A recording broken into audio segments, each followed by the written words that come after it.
Атақты Суықтөбенің баурайындағы, Алатаудың қойнауындағы Жамбыл ауданы ақындар мен батырлар елі деп тегін айтылмаса керек. Бұл жер қазақтың ұлы тұлғасы. Жетісу өңіріне ғана емес, бүкіл қазаққа аты мәшһүр жыр жампозы. Қазақтың өнерінің туын биікке көтеріп, ауыз әдебиетінің ғажайып үлгісін дүние жүзіне танытқан халық ақыны Жамбыл Жабаев, теңдессіз дарын, ұлы жырау, жыршы дүниеге келген. Кітап уақыт пен кеңістіктің тынысына толы адамзат ойының жемісі, қоғамның мәдени күштерін дамытудың қуатты құралы. Егеменді мемлекетіміздің болашағы жастардың мәдени танымдық қабілетін қалыптастыратын ортаның бірі кітапхана болып табылады. Аудан тұрғындарына мәдени қызмет көрсетіп келе жатқан мекемелердің бірі Жамбыл аудандық кітапханасы, коммуналдық мемлекеттік мекемесі. Кітапхана 1947 жылы 900 дана кітаппен құрылды. 1974 жылы 2 қабатты арнайы бейімделген кітапхана пайдалануға берілді. Қазақстан Республикасының мәдениет қайраткері, халықаралық Жамбыл сыйлығының иегері, Қазақстанның құрметті кітапханашысы, төс белгісінің иегері Ибрайжанова Бибінұр Ермекбаевна 1998 жылдан бері мекемені басқаруда. Кітапхана жұмысында жаңа технологияларды қолдану, кітапхана қызметінің сапасын арттырып, оқырман санын толықтырып, мәдени деңгейінің көтерілуіне тиімді әсер етеді. Жалпы кітапханада штат саны 67, оның ішінде 58 кітапханашы қызмет атқарады. Аудандық халық саны 163.518 құрайды. 2024 жылғы 1 тоқсандағы оқырман саны 12.973-ті, кітап берілімі 245.788-ді, келушілер саны 137.775-ті құрайды. Кітап қоры 537.946-ны, оның ішінде мемлекеттік тілде 249.875.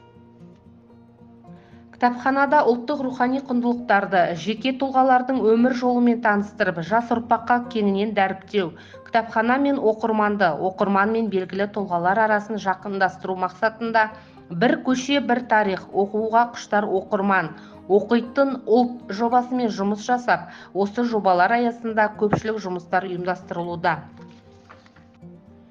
Жамбыл аудандық кітапханасында кітапхана түні 2023 атты мерекелік шара аясында дара талант, сыршыл суреткер атты тұлға тану кеші ұйымдастырылды. Жамбыл ауданының азаматы, Қазақстан Республикасының үздік өлкетанушысы, айтыс ақындар мен жыршы термешілер халықаралық одағының мүшесі, Қазақстан Республикасының суретшілер одағының мүшесі, Үмбетәлі Кәрібаев атындағы әдеби мемориалдық музейдің меңгерушісі, 5 поэзиялық кітаптың авторы Ысқақ Әуелбек Мұсаханұлы кештің қадірменді қонағы болды. Кітапханаларды дамыту бөлімі ауылдық кітапханаларда семинарлар, конференциялар, практикумдар, білім жетілдіру курстары, түрлі байқаулар ұйымдастырады. Халыққа мәдени қызмет көрсетуде жоғарғы көрсеткішке жеткені үшін аудандық кітапхана бірнеше рет диплом, жүлделі орындар мен алғыс хаттармен марапатталып, 2022 жылы Қазақстан Республикасы Мәдениет және спорт министрлігінің ұйымдастыруымен Рухани қазына 2022 мәдениет және өнер ұйымдары мен қызметкерлерінің республикалық фестиваль аясында Рухани қазына 2022 конкурсына Жамбыл аудандық кітапхананың әдіскері Тұғышева Гүлнар қатысып, алғыс хатпен марапатталды. Кітапханада абонемент, балалар бөлімі, оқу залы, коворкинг орталығы оқырмандарға қызмет көрсетеді. Ақпараттық технологияларды пайдалана отырып, кітапхана оқырмандардың білімі мен максималды ақпараттандырылуын қамтамасыз етуде. Ерекше қажеттіліктері бар әлеуметтік топтарды инклюзиялық қоғамды дамыту маңыздылығын адамдарға көңіл аудару кітапханашылар үшін негізгі міндеттердің бірі.